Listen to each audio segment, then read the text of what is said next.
பராமரிப்பு பணிக்காக மின்சார ரயில்கள் சேவை நாளை ரத்து செய்யப்படுகிறது. இதனை முன்னிட்டு தாம்பரம் முதல் சென்னை கடற்கரை இடையே கூடுதலாக 150 பேருந்துகள் இயக்கப்படும் என மாநகர போக்குவரத்து கழகம் அறிவிப்பு வெளியிட்டிருக்கிறது.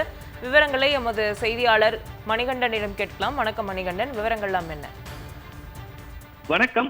தென்னக ரயில்வேயின் பராமரிப்பு பணிகள் என்பது கோடம்பாக்கம் ரயில் நிலையத்திற்கும் தாம்பரம் ரயில் நிலையத்திற்கும் இடையே நாளை நடைபெற இருக்கிறது. இதனால் பாத்தீங்கன்னா சென்னை கடற்கரை ரயில் நிலையத்தில் இருந்து தாம்பரம் ரயில் நிலையம் வரை இயக்கப்படும் ரயில்கள் நாளை காலை 10 மணி முதல் மாலை 3:30 மணி வரை ரத்து செய்யப்படுவதாக ஏற்கனவே தெற்கு தென்னக ரயில்வே அறிவித்திருந்தது.